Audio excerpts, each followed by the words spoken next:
Hey, everybody, and welcome back to Bulletproof Selling. Now, I'm Sean Rhodes, the Chief Sales Sergeant of Bulletproof Selling and author of the book Bulletproof Selling, a guide for systemizing sales on the battlefield of business. Now, here at this podcast, at this brand, we believe that hope is not a sales strategy. And so we are here each week, often multiple times a week, to make sure that we're increasing the performance of salespeople, the results of their pipelines, and their teams. Now, in this Bulletproof Selling series. It's an interview series if it's your first time with us. Well, in this series, we get to share insights from some of the top minds in sales. We've been able to interview Hall of Fame speakers, best-selling authors, trainers, and of course, those that are out there in the field actively managing sales teams and building sales processes.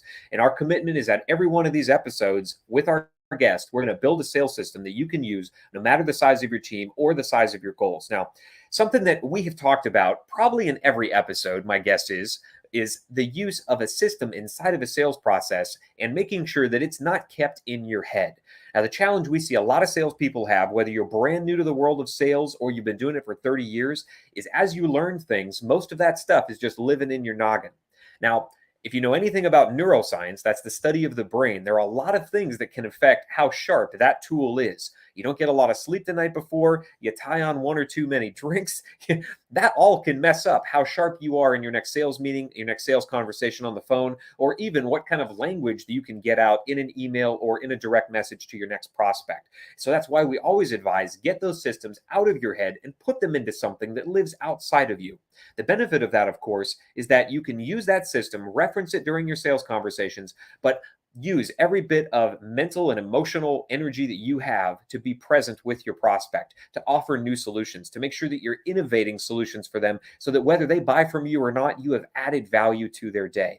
That's the philosophy we have here at Bulletproof Selling. And that's why it is my absolute pleasure to welcome a guest to our show today who is deep in the world of where those sales processes need to be kept, how to build them, and how to make sure that you access them during a sales call and during your prospecting, during your outreach, and of course, during the meetings that you have that drive business. So it is my pleasure to welcome to the show today, Mr. David Longhini. David, welcome to Bulletproof Selling.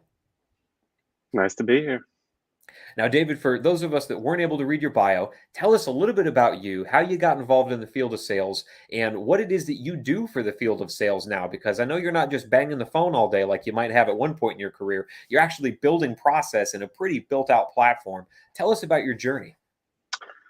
So my journey into sales actually started with advising companies on how to sell a new software and help them understand what were the key components from it, because I came Oh, from a company called Clicksoftware, and Clicksoftware built Salesforces, which all of you on this call, all of you listening have probably heard of Salesforce, but you think of it as the mhm. sales tool. Salesforce is the 800-pound gorilla that covers just about everything from a customer 360. And so they built a Salesforce field service for people out in the field who are selling in homes or doing deliveries or doing install, repair, maintenance with a company called Clicksoftware. And my role there was actually doing partner relationship management to bring Salesforce partners up to speed to help them understand what the tool was, what was the value propositions, and to help them adequately scope and sell deals so that they were helping companies successfully deliver that message. So I Hmm. spent a significant amount of time helping them understand what makes somebody buy, what are the major value points, what are the propositions, and what it's going to take for a company to actually purchase over all of the other competing solutions. From there, I jumped out and got in the trenches and started our own company, Empodio, implementing the product. And Hmm. I went through each piece of the trenches having to learn sales because I had had the piece of being in the background of sales Yeah. and reached to the point all of a sudden of actually having to sell and develop those pieces, went out and got a coach, went out in these areas. And now we sell solutions that generally range from $60,000 to $120,000 projects that onboard. And I've got to understand every nitty little detail, both technically and from the sales process in a joint partnership with Salesforce. So we're co-selling together in order Hmm. to get them to choose the system, choose the right Salesforce licenses, and choose the right solution from us to go ahead and get their dream solution out there. And so, what would a company's need be that would make them want to reach out to Empodio and say, we're already thinking about Salesforce or we have Salesforce, but we need your bolt on solution, your addition, your upsell. Why would I need that? What solution or situation is happening in my company that says, David, I need you in my life? So We generally focus on home services companies and business services. So, landscaping, pool service, pest Hmm. control, facilities maintenance. All of these companies have dozens to hundreds to thousands of little interactions. Yeah. Their sales might be $500 or $1,000 or $5,000 in mid-sized projects and upwards. And they're trying to constantly keep track of their customers, Hmm. what they need, request and respond, have adequate SLAs, send people out to do the work, have accurate estimations of those works so they don't say it's going to be 500 and it's going to be 1,500, but doing it in Right. minutes, having somebody understand and constantly maintaining that flow of work. And that tends to become impossible at a certain size where they're losing out on the value of work being done. They're losing out on the Hmm. efficiencies of sending the right people out to do the work so that they send somebody halfway across the city. If any of you have done traveling sales, this is the equivalent of you have had to go across the bridge over here to one site, then drove back, then ended up over here. Oh You've just yeah. missed in an entire appointment in that drive if you had the capacity to look at it from that high level. So we're Hmm. really designing things that allow them to get more work done more efficiently with less management oversight to have higher margins and higher utilization, as well as easier sales while out in the field so they can actually spend more time doing the work. And you targeting small to medium sized businesses, it sounds like in this. So generally on the higher end of home services, but employees of 50 to 200, because there Okay. is a certain size proposition in which some of this is not as helpful. If you've got Right. 10 people out in the field, you spend an hour in the morning, you figure out where you're going. But if you Right. have 40 people, 70 people, 100 people out in the field, Yeah. Then it becomes a and problem. each of them has 10 appointments a day, there's a lot of inefficiencies that can be restructured.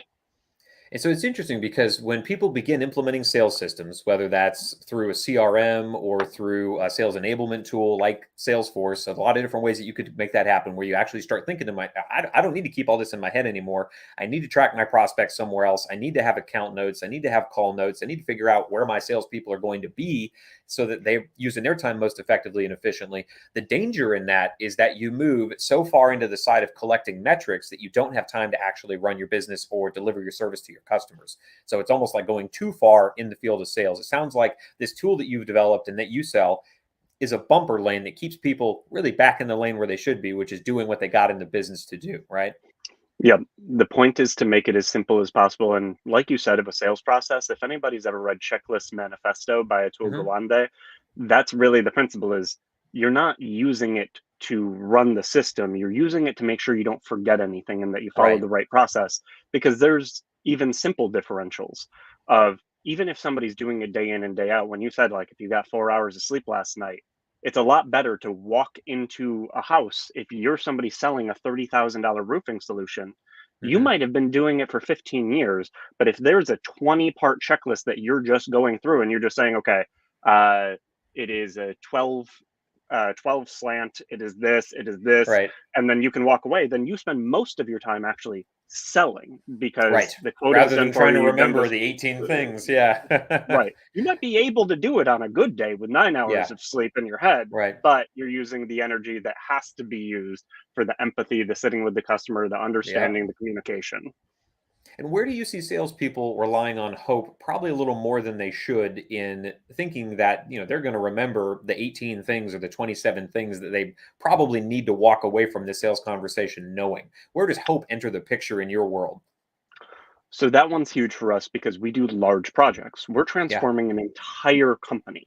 And we just had this conversation yesterday with the team is that sales people in my industry that are doing large services, B2B, each of these areas underestimate how much they need to have a constant communication and update from the process from the technical side because Hmm. we're not selling a plug and play. We're not selling a vacuum where you can memorize the six things and walk away. We're Right. selling customized solutions that involve entire scopes.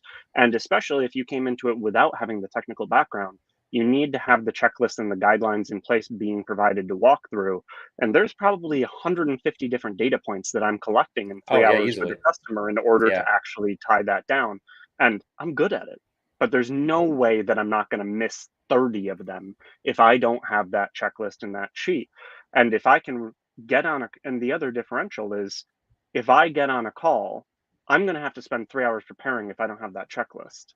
But if Hmm. I have my exact scoping checklist with my questions, then every time there are 10 or 15 that I would have missed, and I can walk in and do more calls. I could do Yeah. 6 sales calls in a day, where normally I might have had to spend 2 hours preparing for each of them if I was building any form of it from scratch.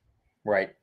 And I love the idea of building a customized sales solution. So I think that's probably where we're going to focus our time in on. And a lot of salespeople are hearing this and they're like, yeah, I don't have a checklist. I still do pretty good. And, there are probably sales calls now that I think about it where I'm not actually asking all the questions that I know I should be asking. But, I'll always get back to the prospect later. I'll call them, I'll visit them next week. And you can always do that. But imagine all of the time now that you've just extended your sales cycle by, where you could have gotten it all done in one go.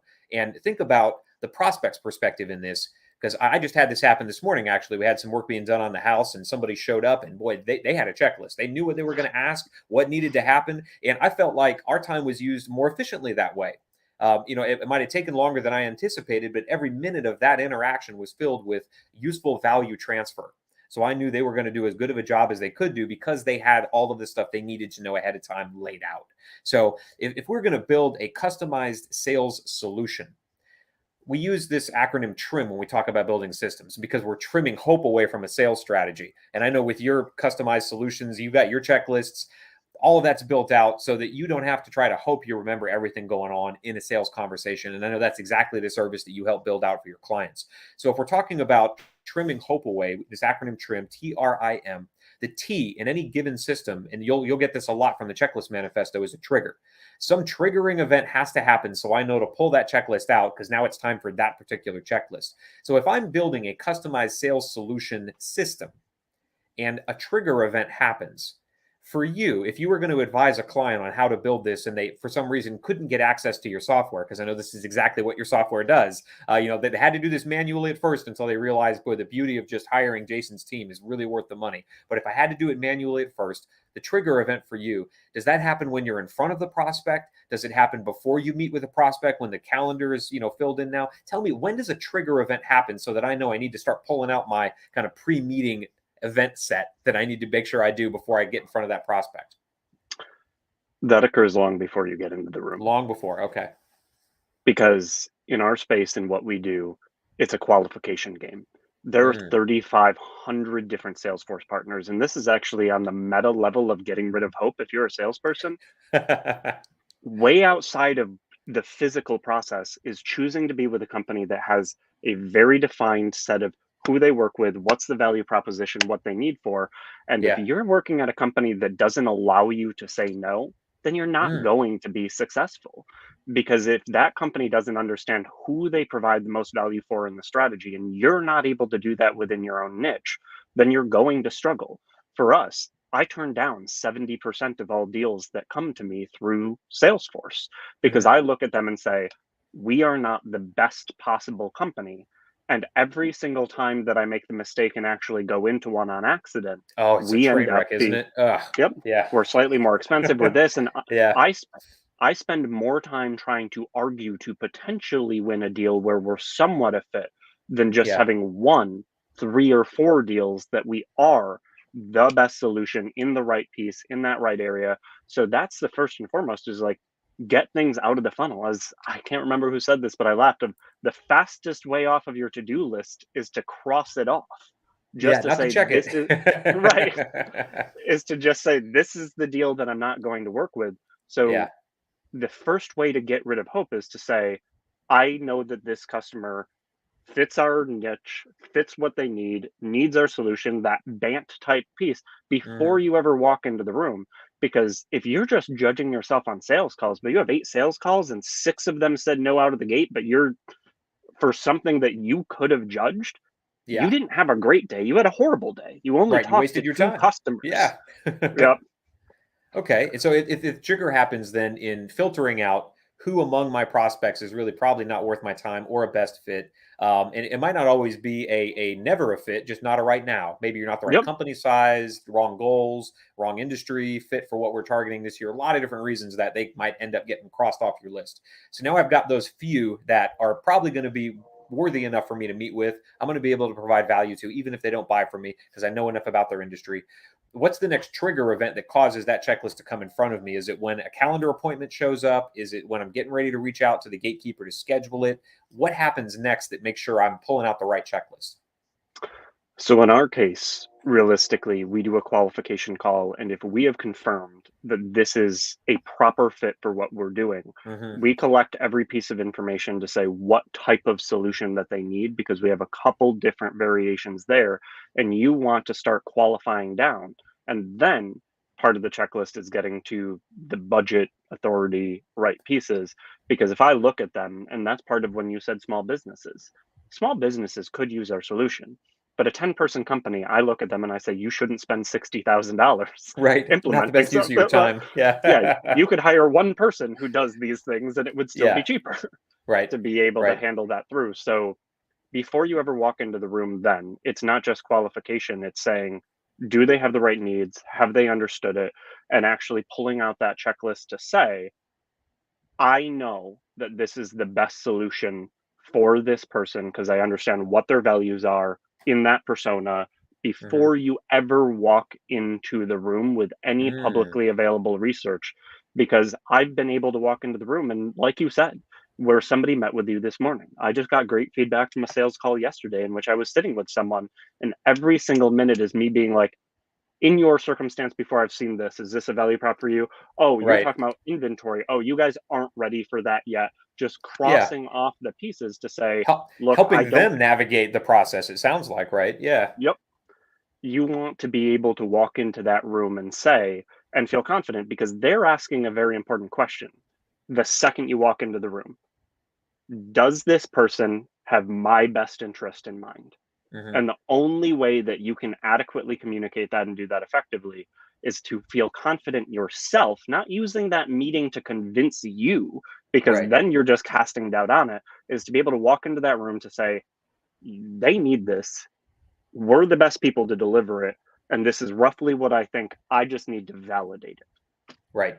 I love it. I love it. So we've got the trigger in place before the event happens, what to do then. Now, the R in trim is really the meat of any system. This is that checklist, making this thing repeatable. And I love the idea that you brought forward of the roofer showing up and saying, here are the 27 questions I need answers to. And I don't have to ask them all in the same order. It can definitely be a conversation. But in order to develop a customized solution to develop a proper quote, I need answers to these things. So, how would you recommend a salesperson start mapping out what that repeatable step is inside this system? Once it's launched, I know I have to build a customized solution. How do I figure out? Because this could apply to any salesperson, right? So we got to make it general enough for any industry. How do I figure out what are the answers I'm going to need in order to produce that customized quote for a customized solution? Become better friends with the delivery team. Ah, there you And go. That's a good answer. All right. and every in every possible way, I only handle sales at the company now. I don't do delivery, but every week I'm sitting with them and gathering feedback where Mm, they feed questions to me. And this is mostly applicable to services, but same for product. If yeah. you want to be an effective salesperson to feel confident with it, because you know what most people take as hope out of a strategy is exactly what I said. You've got to be able to walk into a room and say, this is the best solution for you. I think Yeah. Gary Vaynerchuk said it the right way of like, people who hate sales don't hate sales. They're just selling something they don't believe in. Yeah. And the best way to believe in it is to talk with the customers on the other end, see them getting Mm, value, see why. And if they're not getting value, to ask to how to improve the question, because there is no greater confidence than walking into the room and saying, if this is the right fit for you and I've been able to qualify this, it might be out of your budget, but I know that if you chose it, that the ROI is there, that the worth is there, that you're going to succeed. If you have that confidence, then you'll win. hmm And that's only can happen from the delivery team, because salespeople put a lot of piece on like negotiation, closing tactics, Right. each of those are all helpful, but they're all wasted if you can't walk in saying, when this person walks over to the other side of my company and operations, that they're going to get what they were looking for. Because Yeah. otherwise, you're only hoping that you can be convincing enough Right. You can rather be than going in and charismatic saying, enough. Yeah. yep, I would much rather walk into a room saying, I just need to sit on the same side of the table with you and show you what the value is. And if you are okay with that value and this is the right time for you and we agree on this together, you'll get it. Then we'll be on the other side of the table saying, what do I need to say to hmm convince this person to buy?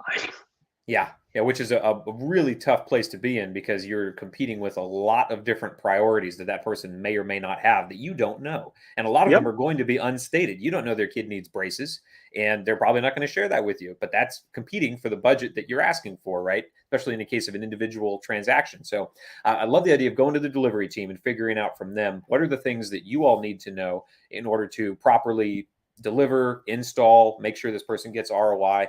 You could also talk to customers, of course, as well. Past customers are great for this, especially the happy ones, to be able to say, what were the things you noticed immediately that you began to get value from in this product or service? What do you wish we could have done differently that would have made it a smoother process for you? To get all that worked out ahead of time and then build that into a checklist so that when you walk into the next prospect interaction, you've done the job of qualifying. They're probably going to be a good fit. They're the right value set, right size, whatever the delineating factors must be. Now you've got that whole list in front of you to not have to try to remember, but to be able to say, if we work together and I can get these things worked out with you, depending on what you want this to look like when it's installed or delivered, or what ROI it needs to deliver on what timeline. Now we're going to have a building situation where we're consultative. And I know consultative sales is a big buzzword. Well, this is how you actually get it done. So we figure making it repeatable. Now, the next piece of a system is something that is pretty unique to the military because it keeps us alive on the battlefield. And that's making sure your systems are improvable. That's the I in trim. I want to make sure that I don't just develop this checklist once and then 5 years from now it looks exactly the same, because our product has changed, our pricing has changed, we've had personnel turnover, our customer base might have shifted. It's not going to be as good as it was 5 years ago. So how do I make sure, David, that I'm adjusting what I'm doing here in a way that makes sure that it does get better over time? And this is not going to be measuring it because that's the M in trim. We're going to save that for last. But how do I make sure I'm improving this thing along the way to better serve my customers and make sure that my company continues to grow in the process? Collecting data and feedback All has right. to be incorporated into every organizational piece. And honestly, I've seen it in various industries. I mean, if you sell Dyson vacuums, you should be reading reviews on Consumer Reports to say, what do people have there? What are the considerations? If you sell a larger scale service, you want to be checking what's there. But in our service piece, every week we're collecting information and we improve based on it. I had a meeting yesterday where someone was saying, data is our biggest problem because our average client can barely use Excel. So Yeah. we were mapping out and saying, how do we improve that delivery? But one thing that I even want to go back a step to really say is a lot of people look at that entire checklist and they feel like they're going to scare off the customer. Like you said, wow, it was overwhelming. We spent a little more time. But what people underestimate is exactly what you said. You walk out of that call saying, I know the other question they're asking is, will this really give me what I want and need? And what will it take? Because Hmm. uncertainty matters more. Uncertainty will kill a Oh, sale it kills more deals than more than anything else. Yeah. I am working on a deal against a competitor that they made this incredibly simple presentation to the customer that's just like, we'll do this. And I'm like, yeah, no. I can see them being like, we want to make it easy for them. And I'm like, yeah, but you know what they do coming out of me asking 150 questions? You know what the biggest fear of somebody buying a $70,000 solution when that's actually a huge amount of budget for them is? That they're Is it going going to to be get the it right fit for wrong. me? Yeah. Yeah, Yeah. They're is going to it going to mess it be the up. right Yeah. fit? So when people want to hear and say, like, when I ask 150 questions and ask through and show it with knowledge, they go, I'm pretty sure I get the right fit. The other person might come out with something that's 20% less, but they're looking at it going, did they really get everything that I need? And do Or they is understand me? Yeah. right, did halfway through this project, are they going to be like, oh, you didn't tell us that, and have it have cost overruns, have all of those pieces. So the more time you spend, the better you're going to end up. And so, what things am I looking for then as far as data goes? Because measuring the tail result of the entire system is the last step. So, what am I looking for along the way so that I can make these micro adjustments and iterate? So, this isn't the same thing that I used 5 years ago. Expectations, fears, experience, and joy. Anything that has a high valence state of emotion. Because if Hmm. someone posts on Consumer Reports and says something that is like, oh my God, I love this vacuum, it does X, Hmm. you should have that in your next piece. That's the true benefit. But if they go, oh my God, this vacuum is just so heavy, it's great, but just trying to carry it to a next room in the house takes forever, then Yeah. that's something that you want to consider. And then on the larger scale, truly, we've had people look at us and say, differences of expectation of matching of what they're looking for. Like we tried to over educate our clients thinking they'd want it and found out they wanted it. They just didn't have the time for it. Yeah. So it was kind of like looking, they're like, at this point, we just want to get it done.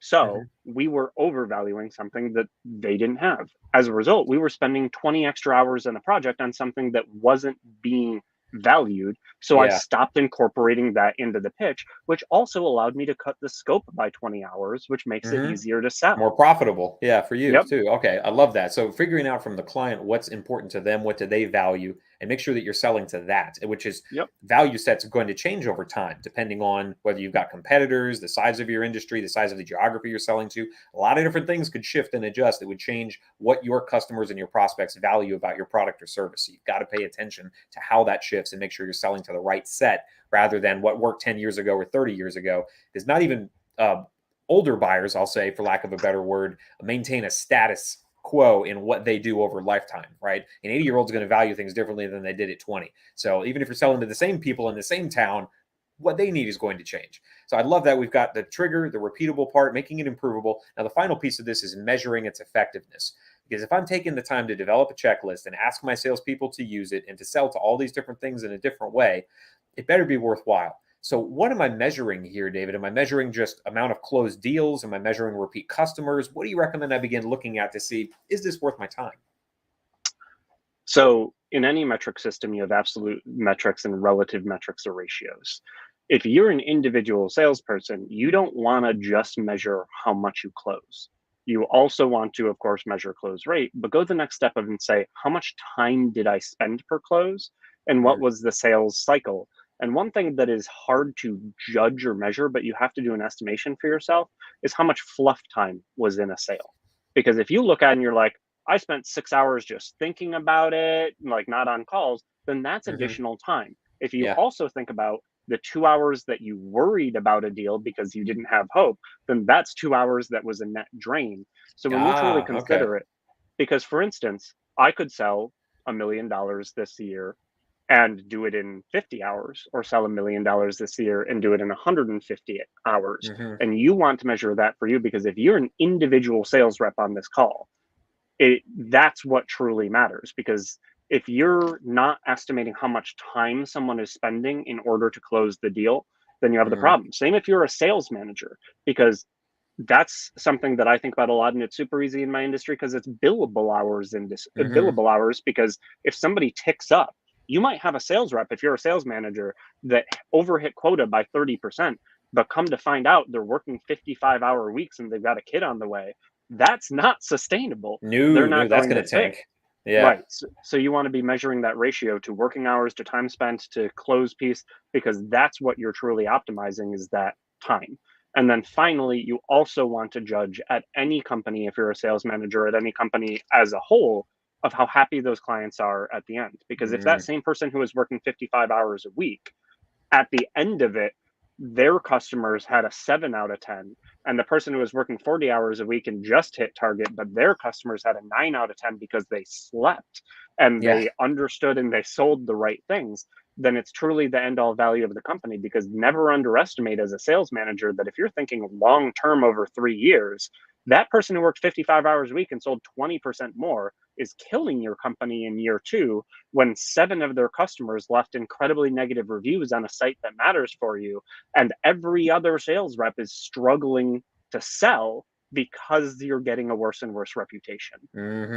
That's absolutely true, man. And that's such great insight to be able to offer, to say, let's look at this long term, not just, did the checklist make a difference inside of a quarter, but is the way that we're selling getting better and making happier salespeople, more productive salespeople, and happier customers. So that's the entire sales system that we've built for you right there, for how to sell a customized sales solution, or a customized solution for any product or service that you have out there. So this isn't going to put you out of business, David, because I know that your platform does all of this in a very fast, automated way for companies. Talk to us about, how do we find out more about what you do? How do we get into your world? And if somebody's using Salesforce and they say, everything that David talked about, I need that, where do we go to find that custom built solution that you've put together? So Salesforce is huge. Salesforce, I recommend above everything in some of the pieces. 98% of you don't need me because you don't have that focus. You would Right. reach out directly to Salesforce and talk your way through. But first and foremost, I would say before you ever reach out for a system, listen to a couple more of these podcasts and build what your first draft expectation will be, because every tool on the planet just enables your system. If you Hmm. don't have a system, you're going to have a horrible implementation. And if you don't know what the system is going to be, you're not going to end up with results. However, if you are a home and business services company that fits within that niche and wants to reach out, please reach out over LinkedIn via my email that'll be posted, because we operate in our incredibly narrow niche. And even if you fit outside of it, I love what I do, and I'll point you in the right direction to a partner that actually fits to get you on and reaches your goals. Amazing, David. And again, great insight. I knew immediately when we began talking that this was going to be an episode that I was going to learn from as well, because, big secret, I build customized solutions too. So the reason I love what I do for a living, talking to people like you, David, is I get to learn things that help my sales process as well. So for those of you that are out there following us on Facebook, on LinkedIn, on YouTube, check us out. All these live streams, every single one of them are archived there as a value add to the sales community. And of course, the podcast that we produce on Stitcher, Spotify, and iTunes, anywhere that podcasts can be found. So for more sales systems to help you replace hope with certainty across your sales cycle, make sure you're checking out the resources that we are updating each and every week over at bulletproof-selling.com. Sean Rhodes here. It's been a pleasure serving the sales community alongside you, David. Let's get out there and make selling bulletproof.